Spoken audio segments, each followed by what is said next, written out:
Hello guys, आज हम सीखेंगे समीकरण को हल करना। कैसे हल करते हैं। जो कक्षा 7-8 के बच्चे होते हैं उनको बड़ी कठिनाई होती है। समीकरण को कैसे हल किया जाता है वो कर नहीं पाते हैं, बहुत उन्हें दिक्कत होती है।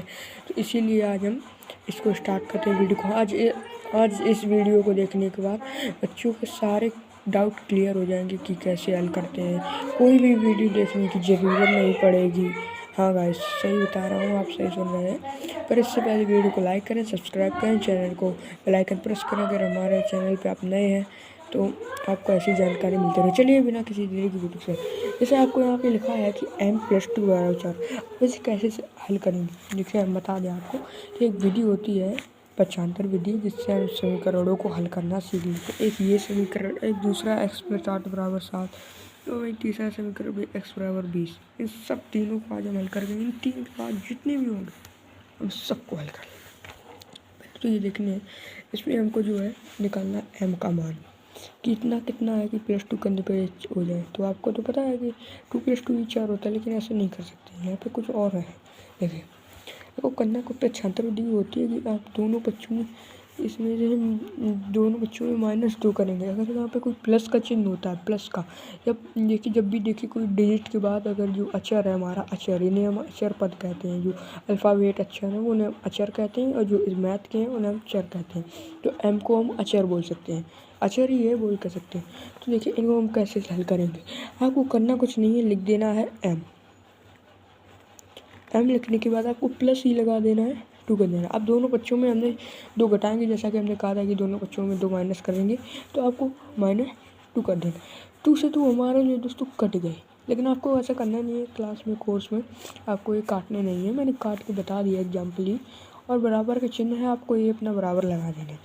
4 है, आपको 4 ही लिख देना है। अब हमने कहा था कि -2 करना है, -2 कर।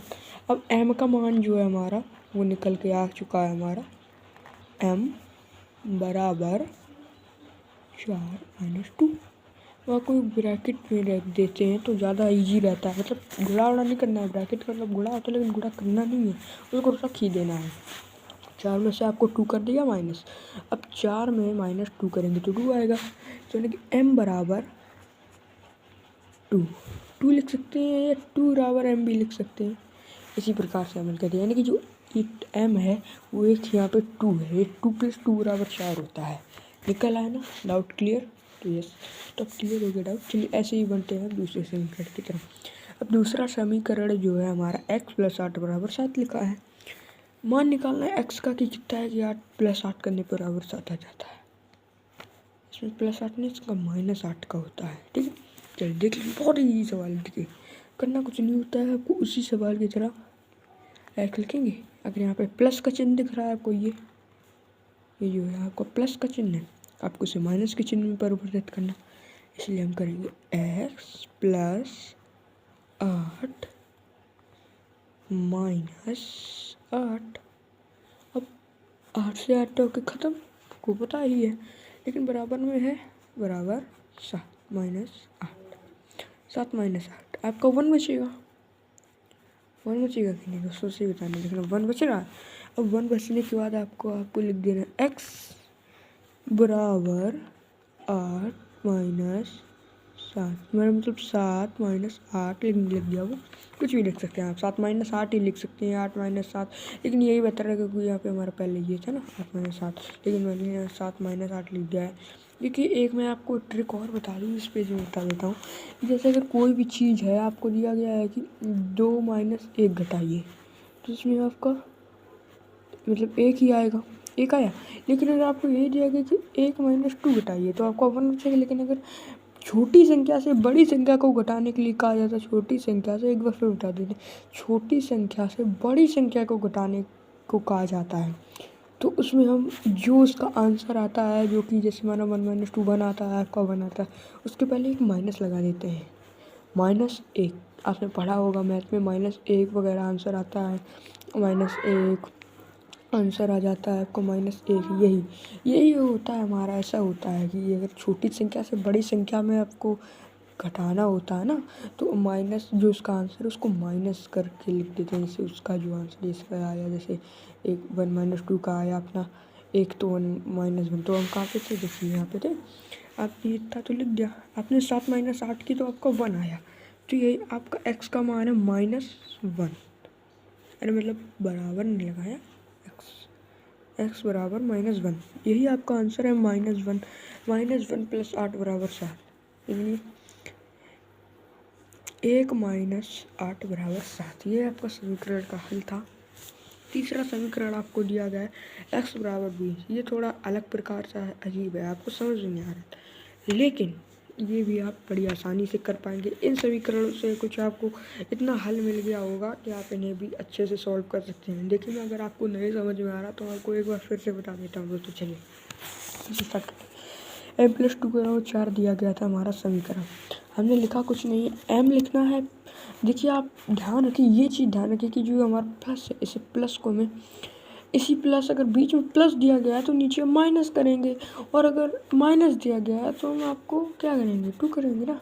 मतलब प्लस है तो माइनस करेंगे, अगर बीच में माइनस है तो उसे प्लस करेंगे। तो आपको करना कुछ नहीं है, m+2 - 2 का दे देंगे। दोनों पक्षों में जो संख्या इधर दी गई उसी को जोड़ते हैं घटाते हैं बीच के चिन्ह के हिसाब से। अगर प्लस है तो उससे माइनस करेंगे, और अगर माइनस है तो उसे वो करेंगे, प्लस करेंगे, क्योंकि पक्षांतर विधि यही होती है। माइनस, देखिए अगर आपका माइनस की चीज़ है और दूसरे बराबर के उस तरफ ले जाने पे वो प्लस की चीज़ बन जाती है, और अगर गुणा की चीज़ है तो बराबर के उस तरफ ले जाने पे वो भाग की चीज़ बन जाती है।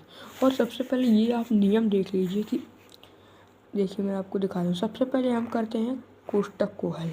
कोष्टक को हल करने के बाद हम भाग को हल करते हैं, फिर उसके बाद हम गुणा को हल करते हैं, फिर प्लस को हल करते हैं, फिर हम करते हैं अपने घटाना को। ये हमारा सबसे इजी और सबसे लास्ट चीज़ है। तो हमने इसको तो मान निकाल ही लिया है कि ऐसा मान है। आप एक बार फिर से समझ सकते हैं, x + 8 = 7। x + 8 दोनों पक्षों में माइनस करना है, आपको बताया था 8 था, 8 को माइनस किया, 8 से 8 कट गया, यानी कि 8 - 8 तो हमारा 0 है ना। तो अब 7 - 8 करेंगे, क्योंकि दोनों पक्षों में कहा था तो इसमें -8 करेंगे। तो दोनों पक्षों में हमने, देखिए आप देख सकते हैं, ये -8 कर दिया। अब x बराबर 7 - 8 लिख दिया ना, तो -1 आंसर आया। n बराबर -1, यानी कि सॉरी x बराबर -1। x बराबर 20 लिखा से हम पक्षांतर करेंगे तो x बराबर 20 प्लस ना, ये हमारा जो है प्लस का होता है। प्लस का जब भी कुछ दिया नहीं होता है तो वो प्लस ही, इसको हम प्लस मानते हैं। जब कुछ दिया नहीं होता है, अक्षर के इस तरफ कुछ दिया नहीं होता तो हम प्लस मानते हैं। और इस तरफ देखिए आपको कुछ नहीं दे रहा, ये माइनस का माना जाएगा। प्लस और माइनस में आपका बड़ा होता है माइनस, क्योंकि ये संख्या जो बड़ी है, x से ज़्यादा तो आपका 20 बड़ा है, तो आपका माइनस माना जाएगा। तो आप इस तरफ ले जाने पे 20 - x हो जाएगा। मतलब कि आपको करना कुछ नहीं है, मैं आपको बता दूं। देखिए आपको कुछ नहीं लिखना है,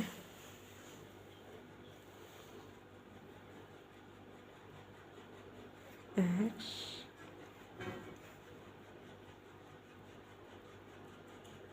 बराबर 20 - x, 20 - x ऐसा लिखना है। अब असल में हमने आपको बताया है कि इसमें कोई आपको डिजिट नहीं दिख रहा है, कोई 20 के अलावा। कुछ करना नहीं है आपको, x - x ये गुणा का चिन्ह माना जाता है। आपको 2 दिख रहा है, आपको -x है, इसे तो हम ऐसे प्रकार से सेल नहीं कर सकते, तुम्हारा 20x आ जाता है। अगर ऐसे हम कर देते हैं, कुछ भी करते हैं, 20x आएगा। अब 20x - x तो 19x आ जाता है हमारा। 20 - x, 20 - x, अब 20 - x हो गया आपका। अब देखिए x का मतलब 20 - x, x का मतलब हमारा 1 है दोस्तों, ठीक है। अब 1x यानी कि 20x - 1, 20x नहीं, आपको 20 से में से आपको x घटाने के, 20 में से 1 घटा दे तो 19 आता है आपका। 19 आया, 1 में 19। अब 19 ही आपका जो है आंसर है, यही ANS 19 आपका आंसर दोस्तों। इसी प्रकार से हम निम्नलिखित समीकरणों को हल करना सीखते हैं। इसी प्रकार के बहुत सारे समीकरण दिए जाते हैं जिन्हें हम हल नहीं कर पाते हैं, ठीक है। तो इसी प्रकार से हम समीकरणों को हल करना सीखते हैं। तो मिलते हैं अगली वीडियो में। जो भी आपका डाउट है आप अपना वो डाउट क्लियर कर लें, और ऐसे ही समीकरण की वीडियो में हम इनको हल करना सीखेंगे और सब कुछ करना सीखेंगे, ठीक है। धन्यवाद।